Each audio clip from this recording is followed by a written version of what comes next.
I think we have to be really aware that we are not falling for the blackmailing. I mean, we want to get independent, 100% independent from fossil energy from Russia as fast as we can, because it's a question of security, of liberty. So we just stick with our path, reducing our dependency as quick as we can and standing in solidarity within the European Union as much as we can. And I think this is the most important news and understanding. In this time of crisis, Europe is united as it has never been, I would say, before.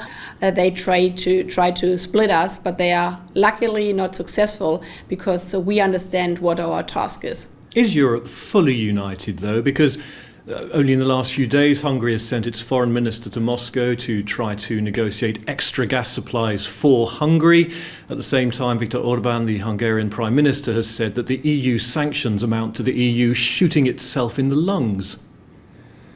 Well, this is really unlucky that one of the 27 member states suddenly, I mean, we have had months for solidarity and unity of 27, is playing its extra game.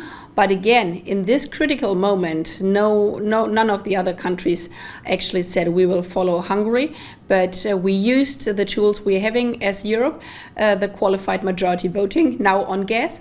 And I think Hungary knows also very well where their future lies. And therefore, I think it's important that we also stand here united.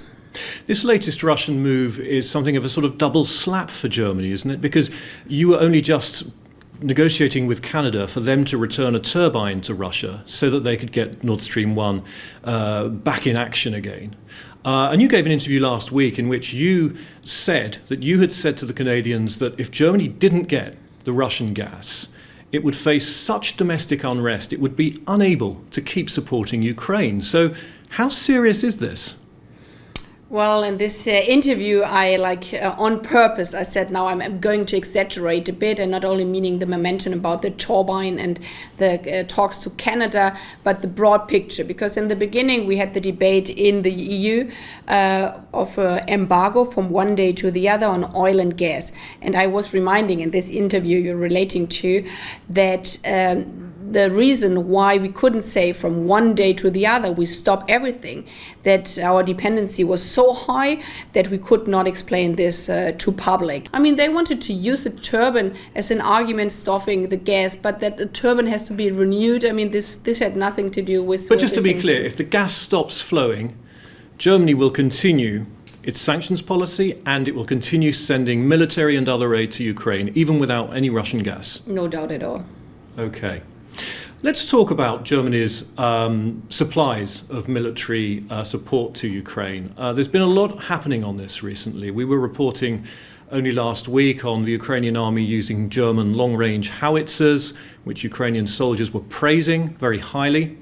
Yesterday there was the announcement of the first 3 Gepard anti-aircraft systems being delivered from Germany to Ukraine, so a lot's going on. And yet Germany has faced consistent and really quite withering criticism that it's not doing enough and that the arms supplies are too slow. So what's your response to that? That I hear this and it really goes to my heart, because yes, in the beginning we have been a bit too slow, and this is why we try to get better, and we have done a total shift, as you were mentioning.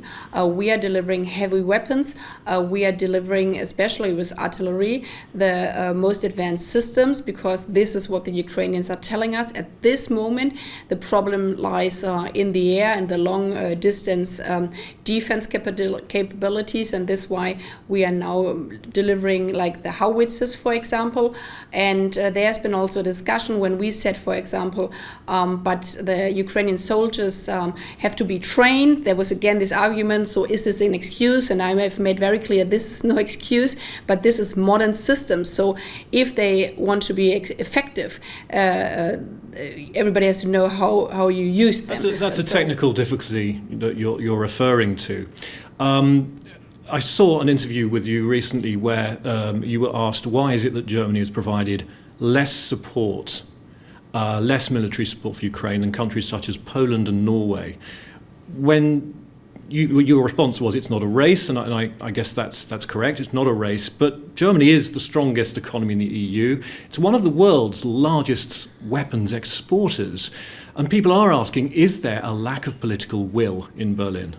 No, not at all. But it doesn't help if I just do headlines. For us, it is harder to deliver from our own stocks because there's material 50 years old. We thought, for example, we would never use tanks again. I mean, our military did the worst you can ever imagine within Europe. So over the past decades, because Europe was built for living in peace, for our own equipment, it's old-fashioned, and our stocks are not at this time where they have to be. So important for me with the Gepard that we deliver what we can deliver from our own stocks. And you raised the point that this is a long-term game. Germany has said Russia cannot succeed in Ukraine, must not be allowed to succeed in Ukraine. But I wonder what that actually means in practice. Does it mean, for example, that all Russian forces must leave all of the Donbass and the Crimea? Well, this is the Ukrainians to decide on. It's their country, and there's no other country or foreign minister or president on earth who has the right to decide over Ukrainian territory or over Ukrainian citizens. So if Russia decides at some point just to stop attacking and to try to hold on to what it's already gained and freeze the conflict, you say that if Ukraine rejects that outcome, then that's an unacceptable outcome. Well, everything the Ukrainian government rejects is to be supported from us within the frame of the international law, obviously, because we are defending here the international law.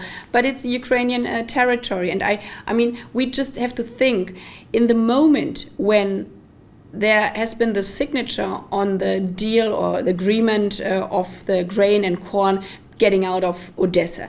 At this just moment, there was this bombing of the Odessa port. And at the same moment, the foreign minister of Russia, Mr. Lavrov, said, and this pulled the curtain to the whole world, that he's not even thinking that Ukraine is an independent country, but they want to have like submission of all Ukrainian people. I mean, this pulled really the curtain about the real truth of the Russian government.